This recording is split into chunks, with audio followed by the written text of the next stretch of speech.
The Empress sends her regrets. These were allegedly the last words Emperor Peter III heard before meeting his violent end, murdered after his own wife stole his throne. In just 21 days, Catherine the Great orchestrated history's most seductive coup d'etat, seducing the military, outmaneuvering the church, and transforming from a foreign nobody into Russia's most powerful ruler, all while her husband's body was still warm. Blood, betrayal, and bedroom politics. This isn't fiction, this is the true story of how a German princess became Russia's most ruthless empress through a conspiracy so perfect, it changed world history forever. Imagine being traded like cattle at 15, shipped to a frozen empire to marry a man you've never met. This was Sophie Frederique Auguste von Anhalt-Zerbst's fate in 1744. That was a mouthful. Born in 1729 in what is now Germany, Sophie, the future Catherine, was the daughter of a nearly bankrupt minor prince whose greatest accomplishment was producing a daughter beautiful and cunning enough to catch an empress's eye. See, Russia's Empress Elizabeth desperately needed an heir for her nephew Peter. She didn't want any strong woman, she wanted a submissive broodmare. It would be her most catastrophic miscalculation ever. So what does a teenage girl do when thrust into a snake pit of foreign intrigue?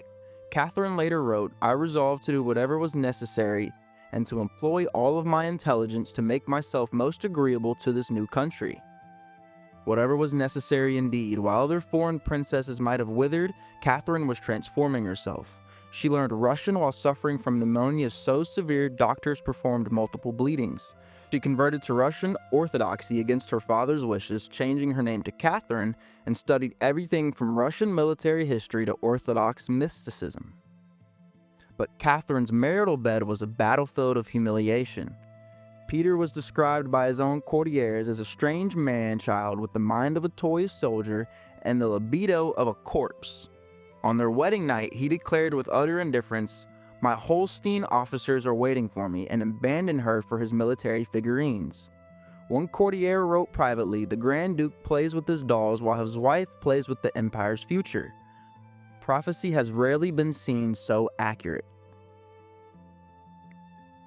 You see, power abhors a vacuum, and Catherine's marriage bed was simply empty. By 1761, as Empress Elizabeth's health deteriorated like Russia's patience, Catherine had been married for 16 years to a man who despised her. Yet from this wreckage, she had salvaged one critical asset, her son Paul, the future of the Romanov dynasty. But whispers poisoned the court like mercury in wine. Was Paul truly Peter's son or the product of one of Catherine's strategic seductions? For while Peter played with his toy soldiers, Catherine played a far deadlier game. She had taken several lovers, most notably Grigory Orlov, a god-carved specimen of military masculinity whose battlefield prowess was matched only by his apparent bedroom skills. More crucially, he and his brother Alexei commanded the Imperial Guard, men who killed on command and asked questions never. A woman with a sword is still just a woman, one of Elizabeth's ministers sneered behind Catherine's back. But a woman who controls men with swords becomes death herself. Death came for Empress Elizabeth on January 5, 1762. As Russian Orthodox priests administered last rites, Peter, now Emperor Peter III, didn't even bother hiding his celebration. Within hours of claiming his crown, the true horror of his reign began to unfold like a Russian winter. Brutal, merciless, and seemingly endless. Have you ever watched someone commit career suicide in real time? Peter's 6-month reign was the 18th century equivalent of a psychological breakdown broadcast for all of Russia to witness. First, he committed the cardinal sin no Russian leader could survive. He abandoned a winning war against Prussia, Russia's absolute #1 most sworn enemy, just as victory was assured. Imagine a Super Bowl team walking off the field at halftime while leading by 3 touchdowns. The military was beyond furious. They were homicidal. Then in an act of either extraordinary bravery or bottomless stupidity, Peter seized lands from the Orthodox Church, the one institution Russians held more sacred than the monarchy itself. But you see, Peter's coup de grace against himself came when he began appearing at official functions in a Prussian uniform, Russia's #1 enemy's uniform, while mockingly toasting to Prussia's victories over Russian troops. One nobleman recorded in his diary, "The emperor parades about like a Prussian puppet while sitting on Russian graves. Someone will kill him. The only question is who gets to him first." As Peter self-destructed with almost mathematical precision, Catherine moved with the silence of a winter wolf. She attended Russian Orthodox services daily. She visited wounded soldiers. She was seen weeping at memorials for fallen Russian heroes. The contrast could not have been starker. A foreign-born woman who had become more Russian than the emperor himself. Catherine wasn't just positioning herself as an alternative to Peter. She was becoming the embodiment of Russia itself, its protector against the madman who had somehow claimed its throne. The whispers grew louder. Russia needs a new, true ruler. And those whispers, carefully cultivated, found their way directly to Catherine's calculating ears. Imagine the timer on a bomb ticking down. By June 1762, Peter had become so unhinged that he began planning a meaningless war against Denmark while simultaneously drafting documents to divorce Catherine, imprison her, or worse. The clock was ticking, and Catherine had to move. You see, every successful conspiracy needs three ingredients: muscle, money, and martyrs. And Catherine had cultivated all three perfectly. The muscle, her lover Grigory Orlov and his four brothers, all officers controlling key regiments. The money, secret funds funneled from wealthy noble families who feared Peter's instability. And the potential martyr, Catherine herself, who risked execution if the plot failed. Her inner circle included Princess Ekaterina Dashkova, brilliant, just 19 years old, and possibly the most dangerous woman in Russia besides Catherine herself. Dashkova would eventually later write, "We are not planning a coup, we are planning Russia's resurrection." The conspiracy grew like a spider's web, silently, strategically, and with deadly purpose. Guards were bribed, ministers were compromised, and escape routes were established. Catherine personally wrote over 300 letters in different codes to various co-conspirators. None were ever discovered. "A man conspires with his sword," Catherine told Dashkova one night. "A woman conspires with her smile. Which do you think cuts deeper?" The answer came on June 27th when disaster struck. One of their co-conspirators, a lower-ranked officer, was arrested on an unrelated charge and began talking while drunk in his cell. The conspiracy was hours from exposure. Have you ever experienced that moment when months of planning collapse and you have seconds to decide? At 2 a.m. on June 28, 1762, Alexei Orlov burst into Catherine's bedchamber at Peterhof with three words that would change Russian history: "Now or never." What Catherine did next defies belief. She didn't panic, she didn't flee. Instead, she transformed into something Russia had never seen before. A warrior queen ready to seize destiny by the throat. Dressed in a guard's uniform that concealed her feminine figure, Catherine rode 14 miles to St. Petersburg in the gathering dawn.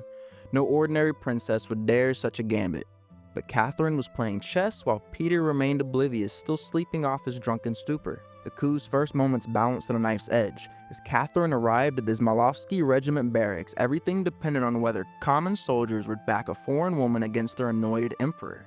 She climbed atop a barrel, this 33-year-old German princess in disguise, and spoke 12 words that changed everything. "I come to you for protection. The emperor has ordered my death. Will you allow it?" The silence lasted 3 heartbeats. Then, like thunder across the Russian plain, hundreds of voices roared back, "We will die for you, little mother." Soldiers lined up to kiss her hands, her feet, not as a woman, but as their savior.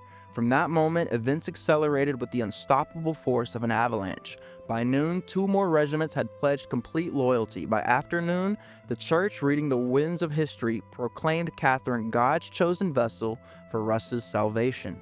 Before sunset on that fateful day, Catherine entered the Winter Palace, not through the servants' entrance as she had so often done as Peter's despised wife, but through its grand front doors flanked by over 10,000 Russian soldiers, while tens of thousands of citizens cheered her name outside. All of this while Peter remained at Oranienbaum, 20 miles away, blissfully playing violin and drinking Prussian wine, completely unaware that his throne, his empire, and shortly his life were already lost. Have you ever watched someone realize they'd lost everything? When a messenger finally reached Peter with news of Catherine's coup, the emperor's face reportedly drained of all color. According to an eyewitness, Peter's first words were not the roar of a betrayed monarch, but the whimper of a confused child. "How could she do this to me?" What followed was perhaps the most pathetic 72 hours any ruler has ever endured. Peter, The former emperor of all of Russia, grandson of Peter the Great, first panicked and then wept and then vomited. His mistress, Elizabeth Vorontsova, a woman described by one diplomat as having the countenance of a pug dog and the mind of a particularly slow sheep, suggested he disguise himself as a woman and flee. Peter refused, choosing instead a military solution. The only problem? He had spent years mocking his military, who now stood firmly with Catherine. Like a cornered animal, Peter fled to the naval fortress at Kronstadt, certain the navy would remain loyal. As his small boat approached, a chilling exchange occurred that has echoed through Russian history. Peter, demanding that the gate be opened, said, "Open the gate for your emperor." While the Kronstadt commander looked on, replied with, "What emperor? We only know the Empress Catherine. If you don't leave immediately, we will open fire." Picture this, the Emperor of Russia forced to row away from his own fortress in the middle of the night, while soldiers, his soldiers, laughed from the walls. It was humiliation on a scale that few have ever experienced. With nowhere to run, Peter retreated to Oranienbaum. And on July 3rd, the man who had ruled 1/6 of the Earth's surface just 5 days earlier penned the most desperate love letter in royal history. "My dear wife, I acknowledge my errors and promise to be a better husband. Let us rule together as God intended. I will do anything you ask." Catherine's response was delivered by her new lover, Grigory Orlov, personally, a psychological dagger to Peter's heart. Her terms were simple: immediate abdication. The alternative? Certain death. On the same day, surrounded by Catherine's guards, Peter signed away the Russian Empire with trembling hands. In exchange for his crown, he requested 3 pathetic items: his violin, his dog, and his mistress. Catherine granted all 3, the last gift a ruler would ever receive. But Catherine faced a deadly dilemma. As long as Peter lived, he remained a rallying point for opponents. History teaches one brutal lesson: deposed monarchs rarely die of old age. Peter was escorted to Rapsha, a remote palace outside St. Petersburg. The official reason? For his protection. The real reason? It'd be much easier to eliminate there, far from prying eyes. On July 17, 1762, just 8 days after his abdication, Peter III's body was discovered in his quarters. The official cause of death? Hemorrhoidal colic complicated by apoplexy. Let's be clear, no one has ever died from hemorrhoids. This absurd diagnosis might as well have read, "He fell repeatedly onto several fists and possibly a tight cord around his neck." A letter from Alexei Orlov to Catherine, preserved in Russian archives, tells a different, more brutal story. "Matshuka, forgive us. Our little father has departed this world. We did not intend this outcome. He quarreled with Prince Fyodor during lunch. We tried to separate them. Before we knew what happened, he was no more. We cannot express our sorrow." The letter reads like what it almost certainly was, a hastily constructed alibi. Most historians believe Peter was strangled, possibly after a drunken altercation that went too far. But the more haunting question remains: did Catherine order her husband's murder? The evidence is tantalizing but inconclusive. Catherine appeared genuinely shocked upon receiving news of Peter's death, even falling ill for several days. Yet she also rewarded the Orlov brothers with titles, land, and influence beyond measure in the aftermath. Perhaps most damning, she never ordered an investigation into her husband's death. Instead, Peter's body was buried quickly and quietly in the Alexander Nevsky Monastery, not with the honor of the imperial crypt, but in an unmarked grave that would remain unadorned for years. What kind of empress fails to investigate her husband's murder? Perhaps one who already knows the answer. They say history is written by the victors, but Catherine didn't just write history. She performed it with theatrical brilliance. While her husband's body was still cooling, she orchestrated a masterclass in political reinvention.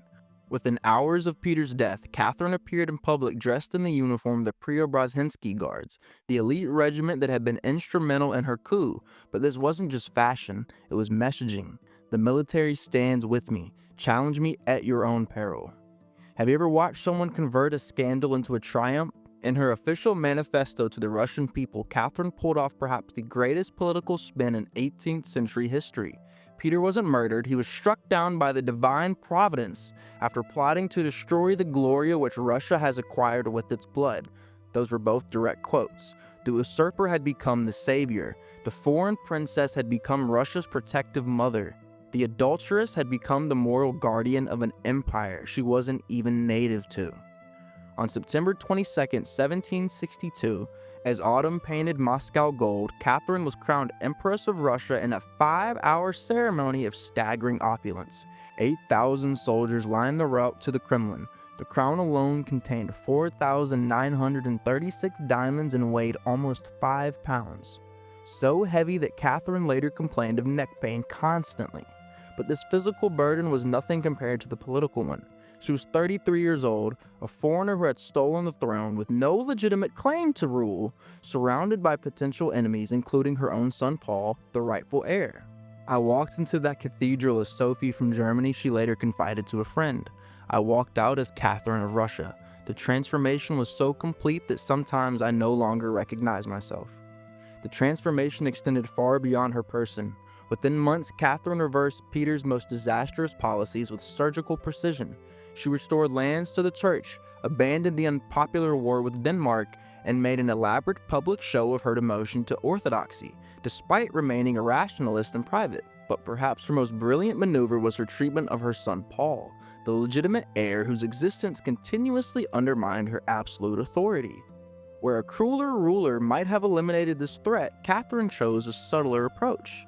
She kept Paul close, showered him with titles but no power, and continuously postponed his coronation with the excuse that she was merely preparing him for rule. One courtier observed, "The Empress grants her son everything except the one thing he desires, her throne." The gamble paid off spectacularly. What had begun as a desperate power grab had transformed into one of the history's most successful political revolutions. Without a single major battle, without widespread bloodshed save for one convenient death, Catherine had seized absolute power over the world's largest empire. The question remained: how long could a usurper, a woman, a foreigner, maintain control over Russia's volatile political landscape? The answer would shock the world: 34 whole years. What would you do if you suddenly possessed absolute power over 1/6 of the Earth's land surface? Catherine's answer reveals why history calls her great rather than just lucky. While most usurpers focus solely on maintaining their stolen power, Catherine embarked on one of history's most ambitious nation-building campaigns. Under her rule, Russia expanded its borders, swallowing parts of Poland, Lithuania, and establishing dominance in the Black Sea. Russian territory grew by over 200,000 square miles, equivalent to adding the entire United Kingdom to her empire. But territory alone doesn't earn the title the Great. Catherine's true genius lay in her intellectual revolution. Imagine a ruler who began each day at 5 a.m. not for military exercises, but to write. Catherine corresponded with Voltaire and Diderot while commissioning thousands of Western books to be translated into Russian, creating an intellectual bridge between Russia and Europe that transformed the empire forever. "Russia was a body without a mind when I arrived," she wrote to Voltaire. "I mean to give it both." During her reign, Russia's first public schools opened their doors. The first medical college for women was established. The Hermitage Museum, today housing one of the world's greatest art collections, began in Catherine's private gallery. Even smallpox inoculation was introduced to Russia through her example, when she volunteered herself as the first test subject. Yet shadows always lingered around Catherine's throne. Her path to power, the coup, her husband's convenient death, created moral questions that even her achievements couldn't fully erase. As one French diplomat observed, the Empress builds schools with one hand while hiding a corpse with the other. These contradictions defined her. Catherine wrote essays promoting democratic ideals while brutally crushing peasant rebellions. She corresponded with the greatest minds of the Enlightenment while expanding serfdom, Russia's form of slavery, to new territories. Perhaps the most revealing insight comes from Catherine herself. In a private letter near the end of her life, she confessed, "I may be kindly, but I'm also severe. An ordinary man perhaps, but an extraordinary woman." That extraordinary woman died on November 17, 1796, after suffering a stroke at age 67. Her 34-year reign transformed Russia from a backward periphery to a European superpower. When told of her death, even her enemies acknowledged the passing of a political giant. History has debated Catherine's methods, but rarely her results. Was she a cold-blooded usurper who orchestrated her husband's murder to satisfy personal ambition, or a visionary leader who saved Russia from a dangerous and incompetent ruler? The evidence suggests both narratives contain truth. Her coup was a masterclass in political conspiracy executed with precision, patience, and ruthless ambition. But what Catherine did with power once obtained elevates her story from mere palace intrigue to world-changing leadership. Consider this final irony. Catherine the Great, Russia's most legendary empress, never had a drop of Russian blood. The German princess who arrived frightened and alone at 15 became more Russian than the Russians themselves. As she once remarked to a French ambassador who questioned her heritage, "My body may have been born in Germany, but my soul was always Russian. It just took time to find its way home." History's most successful conspirators share one crucial trait. They make us wonder whether their crimes were actually justified. Catherine's coup raises the ultimate historical question: when does the end justify the means? Consider this chilling possibility. Had Catherine not overthrown her husband, had she not seized power through deception and possible murder, Russia might have collapsed under Peter's catastrophic leadership. Instead, her 34-year reign delivered universities, hospitals, expanded territories, and cultural treasures that endure to this very day. Was one convenient death worth the salvation of an entire empire? Catherine herself never publicly addressed this moral equation, though her actions suggest her answer. The evidence you've seen today presents a woman who is neither saint nor simple villain, but something far more fascinating. A brilliant strategist who played history's highest stakes chess game and won decisively. So what's your verdict? Was Catherine justified in orchestrating history's most seductive coup? Did she order her husband's murder, or was his death truly a convenient accident? And most importantly, does achieving greatness excuse the methods used to obtain power? Share your theories in the comments below. If you're as fascinated by royal conspiracy as I am, hit that subscribe button and hit that notification bell.